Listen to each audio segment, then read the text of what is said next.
Hello दोस्तों। तो Doms industries के रिजल्ट आ गए हैं और कॉन्फ्रेंस कॉल भी आ गया है, जिसके बारे में आज हम डिस्कस करेंगे। तो सबसे पहले तो हम लोग डोम्स इंडस्ट्रीज का बिजनेस मॉडल ब्रीफ में समझते हैं कि ये लोग क्या करते हैं। Doms industries pen, paper, stationery, बच्चों के कलरिंग मटेरियल जो wax colour, crayon colour, water colour है, ये सारे प्रोडक्ट्स ये लोग बनाते हैं और सेल करते हैं। आगे देखते हैं कि इनके पास कौन कौन से ब्रांड्स हैं। तो इनका सबसे जो फेमस ब्रांड है डोम्स के नाम से है, जिसमें लोग आपको स्टेशनरी प्लस इनके पेंसिल, पेन, ये सारे प्रोडक्ट्स आपको डोम्स के ब्रांड नेम में मिल जाएंगे। इसके बाद इनके पास एक C3 नाम से ब्रांड्स है जो ये लोग स्टेशनरी बनाते हैं इसमें भी। और एमरीज एक ब्रांड है इनके पास फिक्सी फिक्स नाम से एक ब्रांड है जो जिसमें ये लोग ग्लू बनाते हैं, ग्लू और एडेसिव बनाते हैं। इसके अलावा इनका वूपर के नाम से एक ब्रांड है जिसमें ये लोग बच्चों के लिए डाइपर्स बनाते हैं। क्लैप जो है इनका एक ब्रांड है। आगे इनका प्रोडक्ट एंड मार्केट प्रेजेंस आप देखते हैं तो वो इनका 8 प्रोडक्ट कैटेगरीज में टोटल प्रेजेंट हैं। 4400 से ज़्यादा इनके पास नंबर ऑफ प्रोडक्ट्स हैं। ये पैन इंडिया प्रेजेंस है इनका, पूरे इंडिया में 28 स्टेट्स एंड 8 यूनियन टेरिटरीज में ये लोग इनके प्रोडक्ट्स मिल जाएंगे आपको। प्लस ये लोग 55 से ज़्यादा कंट्रीज को एक्सपोर्ट करते हैं। आगे इनके मैन्युफैक्चरिंग के बारे में आप देखेंगे तो 53 एकड़ से ज़्यादा का लैंड है इनका टोटल, जिस पे ये लोग अपनी मैन्युफैक्चरिंग करते हैं। 44 एकड़ का इनका एक नया प्लांट कैपेसिटी एक्सपेंशन इनका कंटिन्यू रनिंग है। प्लस इनके पास 18 से ज़्यादा मैन्युफैक्चरिंग फैसिलिटीज़ हैं जो 5 अलग अलग लोकेशन पर अवेलेबल हैं। और 13,000 से ज़्यादा इनके पास मैन पावर है जो इनके लिए वर्क करता है। आगे में इनके फाइनेंशियल को देखते हैं तो इनका जो क्वार्टर ऑन FY26 का ग्रोथ आया है वो 26.4% का ग्रोथ आया है। और इबिट्टा अगर देखेंगे तो इबिट्टा में इनका 14.3% का ईयर ऑन ईयर ग्रोथ आया है। और इनका जो मार्जिन है, इबिट्टा मार्जिन, वो 17.6% है। प्रॉफिट आफ्टर टैक्स आप देखते हैं तो इसमें ईयर ऑन ईयर ग्रोथ का 8.8% ग्रोथ आया और इनका मार्जिन, पैट का मार्जिन 10.5% है।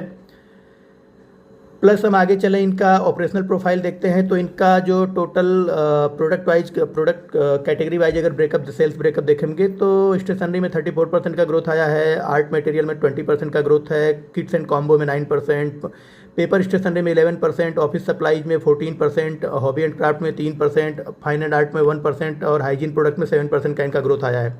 प्लस इनका ऑपरेशनल एनालिसिस अगर आप देखते हैं तो इनका ऑपरेटिंग रेवेन्यू 562 करोड़ का आया हुआ है इस Q1 में। इसमें से कंजम्पशन का जो इसमें कंजम्पशन है वो 57.9% इनका कंजम्पशन है। एम्प्लॉय एक्सपेंस 13.5% है। अदर एक्सपेंसेज 11.1% है। और इनका इबिट्टा जो है वो 17.6% है। प्लस इनका अगर आप जो सेल्स ब्रेकअप देखेंगे तो 85.6% इनका डोमेस्टिक से सेल आया है और एक्सपोर्ट से इनका 14.4% का टोटल सेल आया है। प्लस अगर आप इनका year on year brand wise sales breakup देखते हैं तो डोम्स ब्रांड से ही 81 प्लस, मतलब लगभग 81% का इनका सेल्स ग्रोथ डोम्स के ब्रांड नेम वाले प्रोडक्ट से आता है। C3 से इनका 1.8% है। वूपर नाम से जो डाइपर बनाते हैं उसमें 5.3% का सेल्स ग्रोथ में वो कंट्रीब्यूट करता है। और अदर्स ब्रांड इनके 12.1% का ये लोग कंट्रीब्यूशन देते हैं। फर्दर आगे इनके रिसेंट प्रोडक्ट इंट्रोडक्शंस के देखते हैं जो इन्होंने नए प्रोडक्ट्स लॉन्च किए हैं अपने सेगमेंट में। तो स्कोलास्टिक स्टेशनरी प्रोडक्ट में इन्होंने कई टाइप्स के पेंसिल, पेन्स, इरेजर, शार्पनर ये लॉन्च किए हैं। और जो आर्ट मटेरियल प्रोडक्ट्स है उसमें आप देखेंगे तो कलर्स हैं और कई तरीके के नए कलर्स इन्होंने लॉन्च किए हैं। पेपर स्टेशनरी में इन्होंने कई तरीके के नोटबुक्स और आर्ट बुक्स इन्होंने लॉन्च की है। प्लस फर्दर इनका अगर किट्स एंड कॉम्बोज में देखेंगे तो कई टाइप के कई नए कॉम्बोज इन्होंने लॉन्च किए हैं। और प्लस ऑफिस सप्लाईज में इन्होंने कई अलग अलग तरीके के मार्कर, हाइलाइटर, पेपर्स ये सब इन्होंने लॉन्च किए हैं। पेन्स भी उसमें बहुत सारे लॉन्च किए हैं। प्लस हॉबी एंड क्राफ्ट वाले सेगमेंट में आप देखें कई नए तरीके के ग्लू हैं, आपके शार्पनर हैं, प्लस इरेजर्स हैं। इन टाइप की चीज़ों को इन्होंने लॉन्च किया है। इनका जो प्रोडक्ट पोर्टफोलियो है वो काफ़ी डाइवर्सिफाइड है। उनको आप देखेंगे तो यहाँ में कुछ पिक्चर दिखाया हुआ है इन्होंने अपने PPT में। यहाँ पर आप देख सकते हैं इनका प्रोडक्ट पोर्टफोलियो।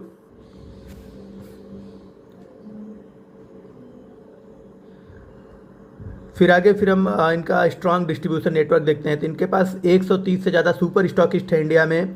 70 से ज़्यादा इनके पास सुपर स्टॉकिस्ट है यूनिक्लैन के। प्लस इनके डोम्स के 5,725 से ज़्यादा डिस्ट्रीब्यूटर्स हैं। और जो यूनिक्लैन के बारे में आप लोगों को मैं बता दूं, यूनिक्लैन इनका एक बेबी केयर प्रोडक्ट है जो डाइपर्स एंड वाइप्स ये सब जो बच्चों के यूज के लिए होते हैं वो बनाता है। तो उसका यहाँ डिटेल से दिया हुआ है इन्होंने अपने इस PPT में इन्होंने डिटेल दिया हुआ है कि डोम्स के पास 130 से ज़्यादा सुपर स्टॉकिस्ट है। यूनिक्लैन के 70 से ज़्यादा सुपर स्टॉकिस्ट हैं। 5,725 से ज़्यादा डिस्ट्रीब्यूटर्स हैं डोम्स के पास। और 1100 से ज़्यादा डिस्ट्रीब्यूटर हैं यूनिक्लैन के पास। 1,45,000 रिटेल आउटलेट्स हैं डोम्स के और 28,000 रिटेल आउटलेट्स हैं यूनिक्लैन के। 850 से ज़्यादा सेल्स पर्सनल हैं डोम्स में और 240 से ज़्यादा सेल्स पर्सनल हैं यूनिक्लैन में। फिर इन्होंने आगे अपने मल्टी चैनल प्रेजेंस के बारे में बताया है कि इनका जो general trade, export, modern trade and others का जो रेशियो है वो आप यहाँ देख सकते हैं इस पीपीटी में। प्लस इनका जो एक्सपेंडिंग इंटरनेशनल प्रेजेंस है, 55 से ज़्यादा कंट्रीज में लोग एक्सपोर्ट कर रहे हैं। 8.3% का जो इनका एक्सपोर्ट है वो फीला ग्रुप के थ्रू आता है, जो इनका पार्टनर है फीला। और 6.1% का इनका थर्ड पार्टी एक्सपोर्ट है, 6 कॉन्टिनेंट में इनका प्रेजेंस है। फीला एक इंटरनेशनल ब्रांड है जिनके साथ इनका टाई अप है, इनके साथ इनका कोलैबोरेशन है, तो उसके बारे में उन्होंने यहाँ डिटेल में बताया हुआ है कि फीला जो है इनका 100 ईयर से ज़्यादा का इंडस्ट्री एक्सपीरियंस है और 150 से ज़्यादा कंट्रीज में इनका मार्केट प्रेजेंस है। इनके पास 25 नंबर ऑफ ब्रांड्स अवेलेबल हैं फीला के पास, और प्रोडक्शन साइट इनके पास 22 हैं, 22 मैन्युफैक्चरिंग साइट्स हैं इनके पास, और इनका टोटल रेवेन्यू 612 मिलियन यूरो का है। इनके साथ इनका टाई अप है और इनके जरिए ये लोग 55 से ज़्यादा कंट्रीज में एक्सपोर्ट करते हैं। बाकी ये आपको बिजनेस के बारे में हमने यहाँ पर ब्रीफ में डिस्क्रिप्शन किया है। आपको अगर डिटेल में जानना है तो मेरे चैनल पर एक डोम्स इंडस्ट्रीज का वीडियो पड़ा हुआ है, लगभग 1 महीने पहले मैंने बनाया था, आप उसको जाके वहाँ से देख सकते हैं। तो ये अपने सेक्टर में सबसे फास्टेस्ट ग्रो करने वाली कंपनी है। मैंने सारी कंपनियों के रिजल्ट देखे हैं, इधर वो लिंक का तो अभी आया नहीं खैर, इधर वो नवनीत एजुकेशन हो, कोकोयो कैमलिन हो, या फिर आपका फ्लेयर राइटिंग हो, तो इन सारी कंपनियों के रिजल्ट देखने के बाद मुझे लगता है कि सबसे बढ़िया ग्रोथ डोम्स इंडस्ट्रीज में ही है। इससे ज़्यादा ग्रोथ कोई और देगा नहीं, क्योंकि एक लिंक का शायद आना बाकी, तो उनका भी 10-12% का ग्रोथ आता है पिछले 2-3 सालों का, अगर आप डाटा उठा के देखेंगे तो और इन्होंने तो अपने गाइडेंस से भी ज़्यादा ग्रोथ दिया। इनका गाइडेंस आया था कि इन्होंने 18 से 20% से ये लोग ग्रो करेंगे, लेकिन इनका जो ग्रोथ आया वो 26% का ग्रोथ आया, एक्सट्रीमली शानदार है। चलिए आगे हम इनके कॉन्फ्रेंस कॉल का डिस्कशन करते हैं। तो डोम्स ने अपने कॉन्फ्रेंस कॉल के स्टार्टिंग में बताया कि इनका जो शानदार ग्रोथ आया उसके पीछे कुछ रीजन है, जैसे कि इनका टाइमली कैपेसिटी एक्सपेंशन, इनका जो 44 एकड़ लैंड वाला जो ये लोग प्रोजेक्ट जहाँ पर अपना कैपेसिटी एक्सपेंशन कर रहे हैं, वहाँ पर इन्होंने क्या किया है कि इनके कुछ ऐसे प्रोडक्ट्स हैं जिनका कैपेसिटी एक्सपेंशन कंप्लीट हो चुका है और कुछ का अभी अंडरवे में है। तो जिनका कैपेसिटी एक्सपेंशन हो चुका है, उनका प्रोडक्शन स्टार्ट हो चुका है, तो वो इनके इस Q1 के रेवेन्यू में उनका काफ़ी योगदान रहा है। इसके अलावा इन्होंने कुछ नए प्रोडक्ट्स अपने लगभग सारे ही सेगमेंट में लॉन्च किए हैं, इधर वो स्टेशनरी हो या पेन या पेंसिल वाला सेगमेंट हो, या वो ऑफिस स्टेशनरी जिसमें ये लोग मार्कर एंड हाइलाइटर बनाते हैं वो हो, या फिर इनका आर्ट एंड क्राफ्ट वाला सेगमेंट हो। तो सारे इस सेगमेंट में इन्होंने कुछ नए प्रोडक्ट्स लॉन्च किए जिनके सेल्स की वजह से इनका रेवेन्यू ग्रोथ बढ़ा है। प्लस इनका एक स्ट्रांग ब्रांड रिजोनेंस है मार्केट में, तो इनके प्रोडक्ट्स को लोग ब्रांड से मांगते हैं, क्वालिटी अच्छी है इसलिए।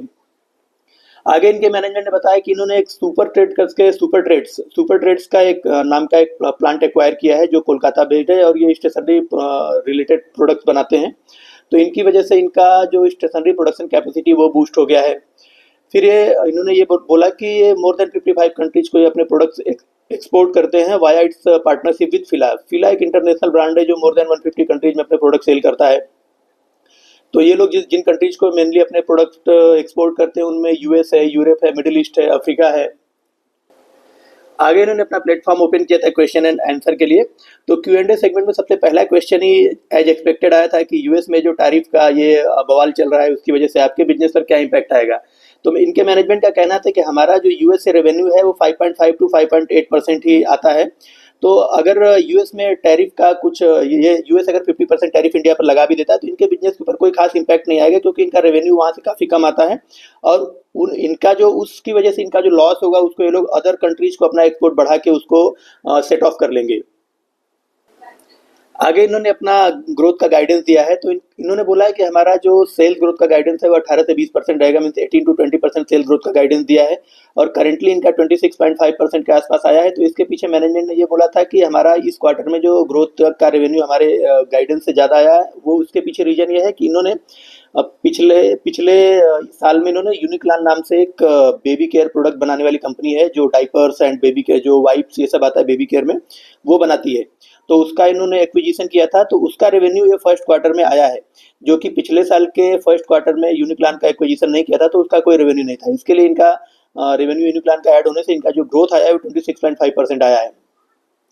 प्लस इनका इबिट्टा ग्रोथ 16.5 to 17.5% रहेगा। प्लस इनका जो पैट मार्जिन है वो भी 10 से 10.5% के आसपास रहेगा। तो ये गाइडेंस दिया मैनेजमेंट ने अपने ग्रोथ के लिए। बाकी फिर आगे मैनेजमेंट ने बोला है कि जो इनका scholastic stationery and art product है उसमें इनका जो ग्रोथ है वो ग्रोथ इस बार कम आया, 6.5% का ऑलमोस्ट ये ग्रोथ आया है। तो उसके पीछे रीजन ये है कि इनका जो कैपेसिटी था वो लिमिटेड है, कैपेसिटी का लिमिटेशन है, जिसकी वजह से लोग इनके कैपेसिटी एक्सपेंशन हो नहीं पाया था। इस वजह से इनका पिछले बेस के कंपैरिजन में इस बेस में भी केवल 6.5% का ग्रोथ आया था, इससे ज़्यादा आया नहीं था। लेकिन मैनेजमेंट ने बोला है कि अब जो इनका 44 एकड़ वाला प्लांट है वहाँ पर ये स्कोलेस्टिक एंड आर्ट जो वाले जो प्रोडक्ट का सेगमेंट है इसका प्रोडक्शन स्टार्ट कर दिया इन्होंने। तो जो नेक्स्ट क्वार्टर से इनका रिजल्ट आएगा उसमें वो इससे बेहतर करेंगे। बाकी इनसे आगे कैपेक्स के बारे में एक एनालिस्ट ने क्वेश्चन किया कि इनका कैपेक्स क्या रहेगा, तो उन्होंने बोला था कि पेंसिल प्रोडक्शन इनका जो अभी करंट कैपेसिटी है वो 5.5 मिलियन पर डे का है। तो ये 5.5 मिलियन पर डे जो पेंसिल मैन्युफैक्चरिंग कैपेसिटी इसको बढ़ा के 8.8 मिलियन पर डे तक लेके जाएंगे by the end of FY27। बाकी ऑफिस सप्लाई सेगमेंट जो इनका है जिसमें लोग पेन मार्कर एंड हाइलाइटर बनाते हैं उसकी कैपेसिटी एक्सपेंशन पाइपलाइन में चल रही है करंटली। एंड इसके अलावा इनका जो 44 एकड़ लैंड है उसमें 150 करोड़ का कैपेक्स इन्होंने ऑलमोस्ट कर दिया है और 70 से 80 करोड़ का कैपेक्स अभी ये by the end of FY26 मतलब इस साल के एंड तक ये लोग इस पूरे कैपेसिटी एक्सपेंशन यहाँ पर हो जाएगा, इनका कैपेक्स हो जाएगा। टोटल 225 करोड़ का कैपेक्स है 44 एकड़ लैंड वाले पर कर रहे हैं। फिर आगे इन्होंने अपने यूनिक्लांस सेल के बारे में बताया कि यूनिक्लांस सेल जो इन्होंने लास्ट ईयर एक्वायर किया था, बेबी केयर प्रोडक्ट बनाती है, इसका सेल्स आया है इस क्वार्टर में 36 करोड़ का सेल आया है Q1 में। एंड इसका EBITDA मार्जिन 8 से 9% है।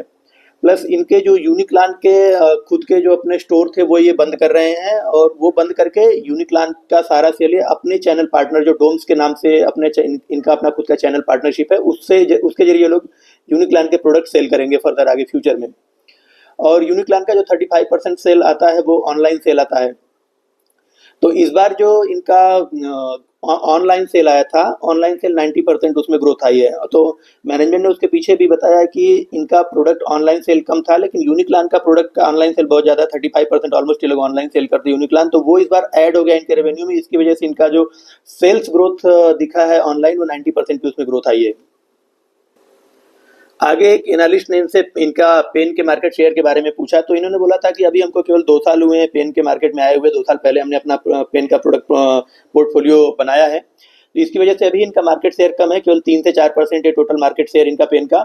लेकिन आने वाले समय में ये इस फील्ड में भी नंबर 1 बनना चाहते हैं। जैसे आप अगर स्टेशनरी में देखते हैं या आर्ट एंड क्राफ्ट वाले सेगमेंट में देखते हैं, इधर आप इनका पेंसिल वाले सेगमेंट में देखिए, तो ये सारे सेगमेंट में ये लोग नंबर 1 है। और इनका मैनेजमेंट का व्यू है कि आगे ये लोग पेन के सेगमेंट में भी नंबर 1 बनेंगे। इसके लिए ये लोग ह्यूज कैपेसिटी एक्सपेंशन कर रहे हैं अपना, एज वेल एज ये लोग कुछ नए प्रोडक्ट पोर्टफोलियो में कुछ नए पेन्स ये लोग लॉन्च कर रहे हैं जो 5, 10, 20 रुपए के रेंज में होंगे। बाकी ये लोग आगे इनको अपॉर्चुनिटीज में बहुत दिखती है क्योंकि अभी इनका केवल 4% का मार्केट शेयर है और अभी इनका ये कहना है कि जो मिड रेंज है मतलब 10-20 रुपए से 50 रुपए के बीच वाले रेंज में बहुत कम ही पेन अवेलेबल है, बहुत कम मैन्युफैक्चरर उस रेंज की पेन बनाते हैं, तो ये लोग उस रेंज को फिलअप करेंगे। और ये एज वेल एज जैसे इनका कंज्यूमर जो बेसिकली है वो स्टूडेंट्स हैं, तो इनका ये कहना है कि हम 5, 10, 20 रुपए वाले पेन भी हम मैन्युफैक्चर करते रहेंगे। हमारा मेन फोकस इनका 5, 10, 20 रुपए वाले पेन के ऊपर ही है। आगे इन्होंने अपने हॉबी एंड क्राफ्ट वाले सेगमेंट के लिए बोला है कि जो हॉबी एंड क्राफ्ट वाला इनका सेगमेंट है जिसमें ये लोग ये क्राफ्ट बोर्ड हो गए, सीजर हो गए, प्लस इसके अलावा एडेसिव है, ग्लू है, ये सारी चीज़ें लोग सेल करते हैं। तो इनका कहना है कि इस सेगमेंट में भी इनको सिग्निफिकेंट ग्रोथ देखने को मिल रही है और इसमें ये लोग अपना कैपेसिटी यूटिलाइजेशन भी बढ़ा रहे हैं। फिर इन्होंने पेन सेल्स के बारे में बोला था कि पेन का जो सेल है इनका वो आगे आने वाले क्वार्टर्स में उसको रैंप अप करेंगे। वो पहले रैंप अप इसलिए नहीं कर पाए थे ये लोग क्योंकि इनके पास जो पेन मैन्युफैक्चरिंग का कंस्ट्रेंट था, इनका लिमिटेशन था, उससे ज़्यादा पेन मैन्युफैक्चर कर नहीं पा रहे थे। जितना डिमांड था मार्केट में उसको ये लोग फुलफिल नहीं कर पा रहे थे। लेकिन मैनेजमेंट का कहना है कि अब इन्होंने अपनी पेन कैपेसिटी को एक्सपेंशन कर दिया है। उसके एक्सपेंशन से इनकी पेन मैन्युफैक्चरिंग की जो कैपेसिटी वो बढ़ गई है और आगे आने वाले समय में ये लोग उसको रैंप अप करेंगे, उसके सेल्स को रैंप अप करेंगे। फिर एक एनालिस्ट ने इनसे इनके एम्प्लॉय कॉस्ट के बारे में क्वेश्चन किया था, तो मैनेजमेंट ने बोला था कि अभी हमारे पास करेंटली लगभग 13,000 के आसपास एम्प्लॉय हमारे प्रेजेंट प्लांट में काम कर रहे हैं और हमारा जो 44 एकड़ वाला 44 एकड़ वाला जो लैंड है वो जब वो फुली ऑन बोर्ड हो जाएगा, वहाँ पर जब उनका फुली कैपेसिटी एग्जीक्यूशन हो जाएगा और प्रोडक्शन शुरू हो जाएगा तो वहाँ भी ऑलमोस्ट उनको 12 से 13,000 मैन पावर की जरूरत पड़ेगी वहाँ पर भी। तो अभी इनका करंट में जो एम्प्लॉय कास्ट है वो 14% है, तो आने वाले समय में इनका कहना है कि हमारा एम्प्लॉय कास्ट टाइम के साथ और रिड्यूस होगा। आगे एक इन्वेस्टर ने इनसे क्वेश्चन किया था इनके बिजनेस में की रिस्क क्या है, तो मैनेजमेंट ने बोला था कि हमारे बिजनेस में कोई की रिस्क नहीं है, हमारे बिजनेस में एक ही रिस्क है कि जो करंट में डिमांड, जितना हाई डिमांड आ रहा है हमारे पास, हम उसको पूरा नहीं कर पा रहे हैं, तो उसको डिमांड को पूरा करने के लिए प्रॉम्प्टली इनको अपना कैपेसिटी एक्सपेंशन टाइमली करना पड़ेगा। जो और इसके अलावा इनको और कोई रिस्क ऐसा दिखता नहीं, क्योंकि मैनेजमेंट बिल्कुल कॉन्फिडेंस है, बिल्कुल कॉन्फिडेंट है अपने बिजनेस को लेके। आगे इनको domestic as well as international market में भी इनको काफ़ी स्कोप दिखाई देता है। तो ये था इनका पूरा कॉन्फ्रेंस कॉल का एक डिटेल। आपको अगर इससे रिलेटेड कोई क्वेश्चन हो तो आप जरूर पूछेगा। और आपको जैसे मैं इस सेगमेंट की अगर हम आगे ये बात करते हैं कि इसमें जो इनकी और कॉम्पिटिटर कंपनियां हैं वो क्या कर रही हैं, तो आप एक देख लीजिए। एक तो नवनीत एजुकेशन है जिसमें कोई ग्रोथ ही नहीं है। फिर आप लिंक का देख लीजिए, लिंक का भी रिजल्ट आई थिंक इस क्वार्टर का आया नहीं है, लेकिन इनका लिंक का भी 10-12% से ज़्यादा का ग्रोथ आता नहीं है। प्लस इनकी जो सबसे क्लोजेस्ट कॉम्पिटिशन है वो इनका फ्लेयर राइटिंग के साथ है। तो फ्लेयर राइटिंग का भी ग्रोथ आया, 16-17% का ग्रोथ आया था इस बार। और इनका जो गाइडेंस उनका, और फ्लेयर राइटिंग का जो गाइडेंस था वो भी 16-17% का था, तो उन्होंने एज पर देयर गाइडेंस उन्होंने ठीक ठाक परफॉर्म किया है। और इनका गाइडेंस 18 से 20% का था, इन्होंने 26% का ग्रोथ दिया है, तो इन्होंने अपने गाइडेंस को एक्सीड किया है। तो इस पूरे सेगमेंट में देखेंगे तो सबसे बढ़िया कंपनी डोम्स ही है। और इनका प्रोडक्ट पोर्टफोलियो भी आप देखेंगे तो आपको सबसे अच्छे प्रोडक्ट भी इनके मिलते हैं। प्लस आप घर घर में इनके प्रोडक्ट तो जाने पहचाने जाते हैं, सारे बच्चों के पास ऑलमोस्ट आपको इनके प्रोडक्ट मिल जाएंगे। तो इनके प्रोडक्ट का ब्रांडिंग प्लस क्वालिटी प्लस इनका ब्रांड नेम, सारी चीज़ें अच्छी हैं। तो ये आगे से रिलेटेड कोई चीज़ें और फर्दर कुछ अपडेट आएगा तो मैं ज़रूर आप लोगों को बताऊंगा। हाँ, इनका 1 ईयर फॉरवर्डेड पीई के बारे में बात कर लेते हैं। तो अगर हम 1 ईयर फॉरवर्डेड पीई की बात करें तो इनका करंट पीई है 70, और 1 ईयर फॉरवर्डेड पीई अगर हम इनका 20% का सेल ग्रोथ लेते हैं जैसा कि इनके मैनेजमेंट ने बोला है, और 10.5% का पैड ग्रोथ लेते हैं, तो उसके अकॉर्डिंग इनका जो 1 ईयर फॉरवर्डेड पी निकल के आ रहा है वो आ रहा है 60 के आसपास, 60 के आसपास। और अगर थोड़ा सा एग्रेसिव लेते हैं, जो उन्होंने करंट में भी ग्रोथ दिया है इस क्वार्टर में, तो 26% का ग्रोथ, अगर 26% के ग्रोथ के हिसाब से कैलकुलेट करते हैं तो इनका 1 ईयर फॉरवर्डेड पी निकल के आता है 55। तो अगर देखा जाए तो पी तो ज़्यादा ही है कंपेरेटिवली, मतलब, लेकिन ग्रोथ भी केवल इसी कंपनी में है। तो ग्रोथ के पर्सपेक्टिव से अगर आप देखेंगे तो स्टेशनरी कंपनी में और कोई कंपनी इन्वेस्टमेंट करने के लायक है नहीं, सिर्फ ये कंपनी दिखती है जिसमें आप इन्वेस्टमेंट कर सकते हैं। नो डाउट पी थोड़ा सा हाई है, लेकिन अगर पैसा आएगा तो डोम्स में आएगा, इस सेक्टर में किसी और कंपनी में पैसा जाएगा भी नहीं। तो आप देखेंगे मोटा मोटा अगर मैं 26% के ग्रोथ को कंपेयर कर लूँ तो आपको लगभग 55 के पी में एक 25-26% से ग्रो करने वाली कंपनी मिल रही है, जो कि स्टेशनरी सेगमेंट के हिसाब से ठीक ठाक सी डील है। लेकिन अगर ऐसे कॉम्पिटिटिवली देखा जाए तो थोड़ा महंगा तो है ही। तो बाकी फर्दर आपका अपना डिसीजन रहेगा।